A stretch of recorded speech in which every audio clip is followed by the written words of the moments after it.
खरूज चौथा बाब। तब मूसा ने जवाब दिया, लेकिन वो तो मेरा यकीन ही नहीं करेंगे, ना मेरी बात सुनेंगे। वो कहेंगे, खुदावंद तुझे दिखाई नहीं दिया। और खुदावंद ने मूसा से कहा कि ये तेरे हाथ में क्या है? उसने कहा, लाठी।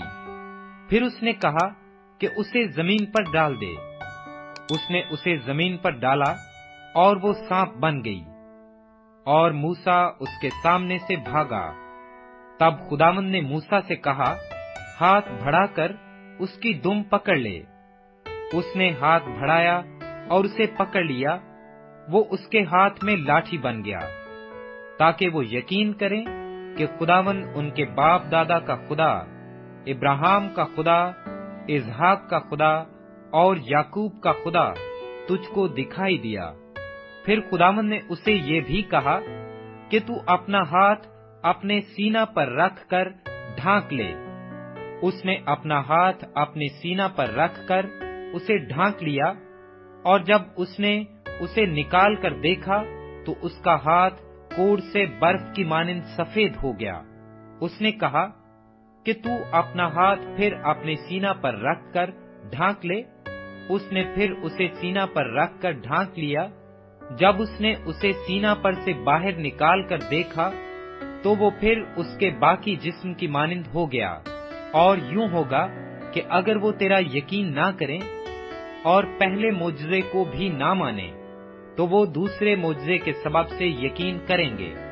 और अगर वो इन दोनों मोजज़ों के सबब से भी यकीन ना करें और तेरी बात ना सुने, तो तू दरिया का पानी लेकर खुश्क जमीन पर छिड़क देना, और वो पानी जो दरिया से लेगा खुश्क जमीन पर खून हो जाएगा।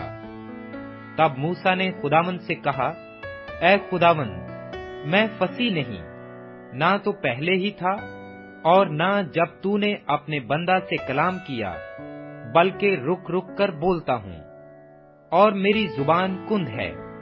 तब खुदावंद ने उसे कहा कि आदमी का मुंह किसने बनाया है, और कौन गूंगा या बहरा या बीना या अंधा करता है?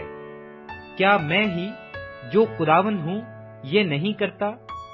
सो अब तू जा, और मैं तेरी जुबान का जिम्मा लेता हूँ, और तुझे सिखाता रहूंगा कि तू क्या क्या कहे।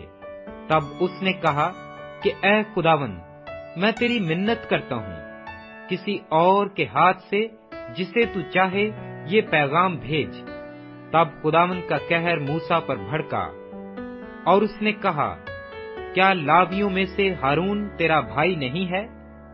मैं जानता हूँ कि वो फसीह है, और वो तेरी मुलाकात को आ भी रहा है, और तुझे देखकर दिल में खुश होगा। सो तू उसे सब कुछ बताना, और ये सब बातें उसे सिखाना, और मैं तेरी और उसकी जुबान का जिम्मा लेता हूँ, और तुमको सिखाता रहूंगा कि तुम क्या क्या करो। और वो तेरी तरफ से लोगों से बातें करेगा, और वो तेरा मुंह बनेगा, और तू उसके लिए गोया खुदा होगा। और तू इस लाठी को अपने हाथ में ले जा, और इसी से इन मोजज़ों को दिखाना। तब मूसा लौटकर अपने खुसर यत्रू के पास गया, और उसे कहा कि मुझे जरा इजाजत दे कि अपने भाइयों के पास जो मिस्र में हैं जाऊं, और देखूं कि वो अब तक जीते हैं कि नहीं। यत्रू ने मूसा से कहा, सलामत जा। और खुदावंद ने मदियान में मूसा से कहा कि मिस्र को लौट जा, क्योंकि वो सब जो तेरी जान के खाहा थे मर गए। तब मूसा अपनी बीवी और अपने बेटों को लेकर और उनको एक गधे पर चढ़ाकर मिस्र को लौटा। और मूसा ने खुदा की लाठी अपने हाथ में ले ली।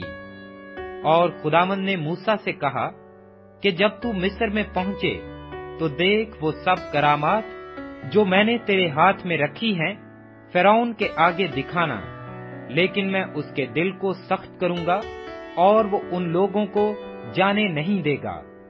और तू फिरौन से कहना कि खुदावंद यूं फरमाता है कि इस्राएल मेरा बेटा بلکہ میرا پہلوٹا ہے، اور میں تجھے کہہ چکا ہوں کہ میرے بیٹے کو جانے دے تاکہ وہ میری عبادت کرے، اور تو نے اب تک اسے جانے دینے سے انکار کیا ہے۔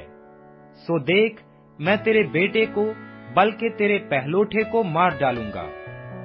اور راستہ میں منزل پر خداوند اسے ملا اور چاہا کہ اسے مار ڈالے۔